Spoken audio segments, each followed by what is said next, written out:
before I do the magic, I also wanted to show you just this last little bit. After I outlined the shapes in the corresponding marker color, I'm going back over, or I went back over, and I colored really, really dark with that color crayon, just to make it fully saturated. So you'll notice I did not do that with the dark green yet. So come back over, spin my paper while I'm coloring. And now I'm just gonna really darken that up. Almost like I'm trying to blend the marker in with the crayon. Like that. And then instead of showing you how I color the whole scene, I'm going to show you kind of a little bit like I did with the umbrella, just little touches of what I'm going to color where. So I'm going to start with my rain jacket. My rain jacket I am going to keep purple and pink. Here I did purple and pink with colored pencil and crayon. And here I did it with crayon and marker. And I kind of like actually the original colored pencil pink dots.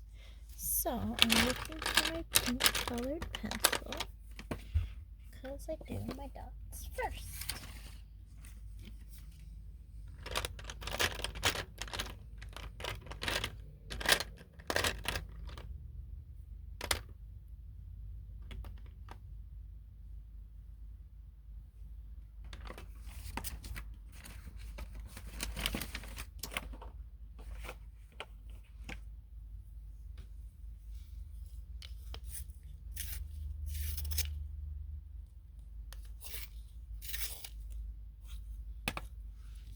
And when I'm doing my dots, I try to think about this pattern where I have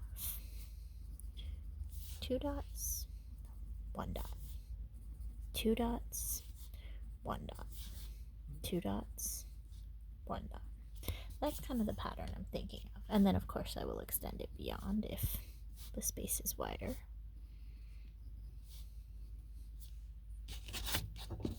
Just so you see what's in my brain.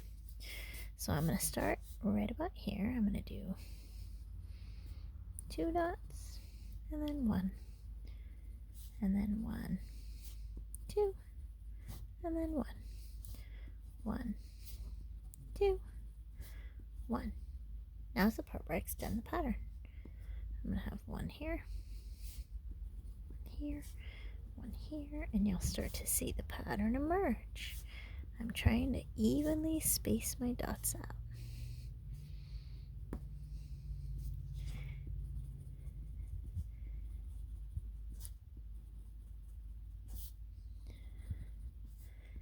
And I try not to make too many of my dots go off the edge, but if I do get to a spot where I want a dot, but it's kind of going to go off the edge, I'll do just like a little bit of the dot. Like that. It kind of helps make things look more three-dimensional. And then again, I start with 2 dots. This time I'm doing that same kind of pattern, but sideways. And then 2 dots. Oh, 1 dot. 1 dot. And then 2 dots. And then just continuing up under the umbrella. So I use colored pencil for the dots. I'm coming through and I might go back over some of them and make them a little bit more round. Make sure they're colored in all the way. I might even do that after I do my next part, because I was going to use crayon, I think, for the raincoat.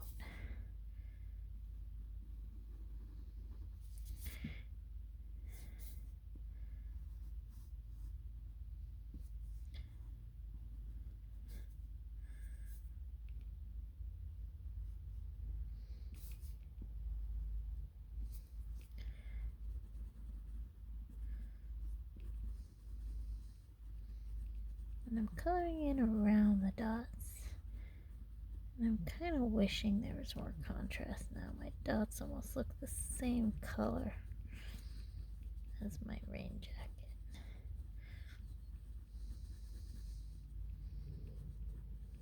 then I'm thinking maybe I'll outline them. Maybe there's something else I can do to make them pop more. So I'm going to do the same thing to the boots. Same pattern, 2 dots, 1 dot. 2 dots, 1 dot. 2 dots. I might just do partial dot here.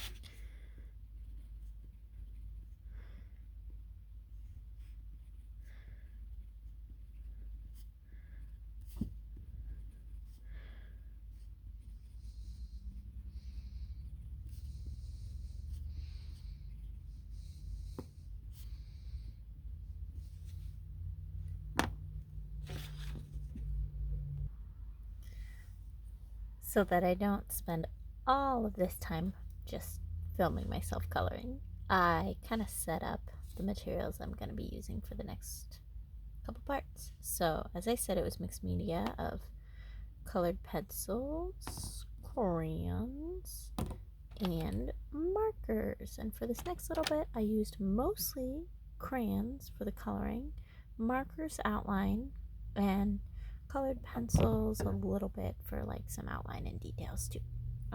This is it's kind of a charcoal gray colored pencil, but it ends up looking really black. So this is the color I used for my leggings, and of course the pencil is breaking, so I'm just gonna rub it on here a little bit to show you what it looks like. So it's kind of a really dark gray. It also is a really good color for pavement. I use that one a lot, like in this picture where I use that color for the pavement. And then I use this dark blue. That wrapper's really fading, look at that.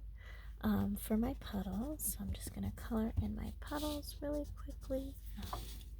And then I also used it for the little water droplets. And you'll notice crayon, it's hard to get like perfect shapes with crayon. So that's why sometimes I go back over and outline with marker. I use this lime green or chartreuse marker to do my outline for my bushes.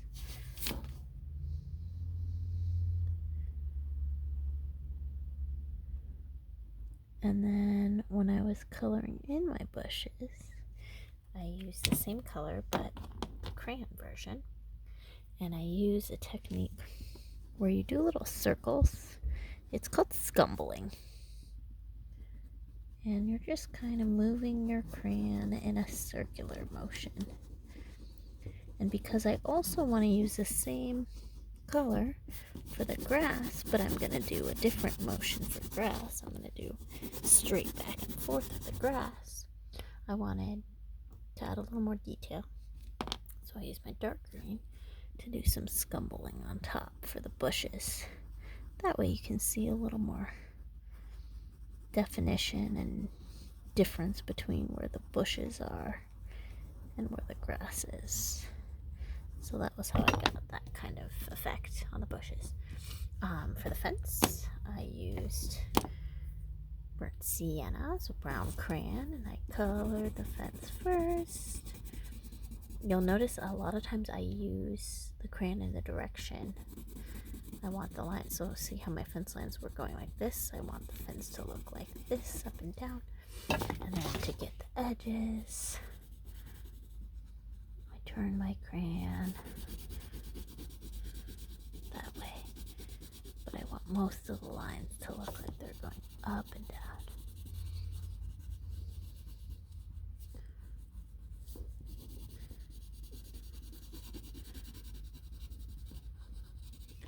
And then I took my brown marker and I drew the lines. So first I'm going to start across, and then I'm turning my paper upside down because I want to start my lines here and then stop them when I get to the bushes.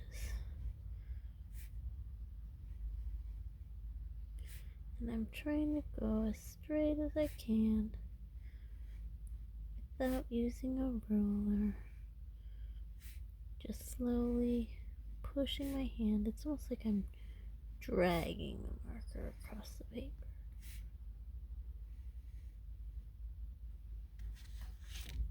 So I'm going to do that all the way across.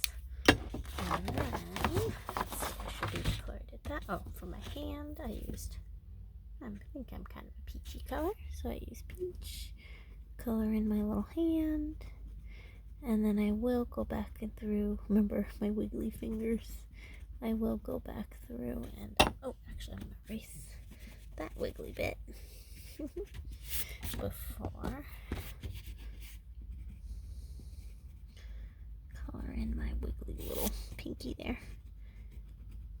And then I'm going to take this pencil again and I'm going to outline my hand. And I'm going to use charcoal gray for the building. I'll use this blue for the sky. I really like kind of a turquoise sky. And when I'm doing my sky, I usually outline my clouds first.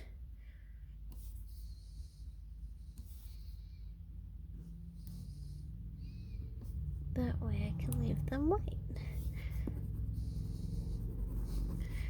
And then I can have my water be the same color as the puddle so that I can have my sky and my water drops. They're both blue, but different shades. And then, 99 cents only. So that store is kind of a purpley magenta. So I started with magenta. I did that one really light. And then purple on top. Also pretty light, so you can still see. Oh, and sometimes when you go off the edge and you pull it back, it messes up your paper. And I don't like that. So a lot of times I'll hold my paper flat and go back and forth on the edge when that happens, so I don't get a messed up edge.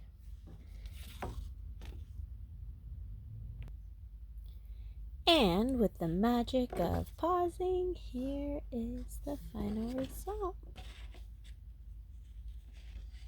So I did go through and outline my colored pencil polka dots with marker. I outlined the jacket with marker, but the boots with the black colored pencil. So I was trying two different things. Do I love it? No. Are there things I would change? Yes, of course. However, did I have fun? Yeah. Is this the third time I've done this? Yes. And it's still not perfect. So art is never perfect. There's always going to be something you could change or do differently. But at a certain point, you have to decide that you like it enough to call it done. I do wish this umbrella was a little rounder because of the way I did it. It ended up being kind of more rectangular than I wanted. But I do really like it as the focal point. I love the way the crayons outlined in the marker looks as well.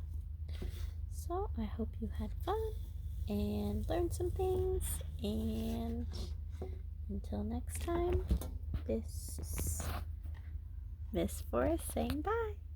Bye, my most amazing artists.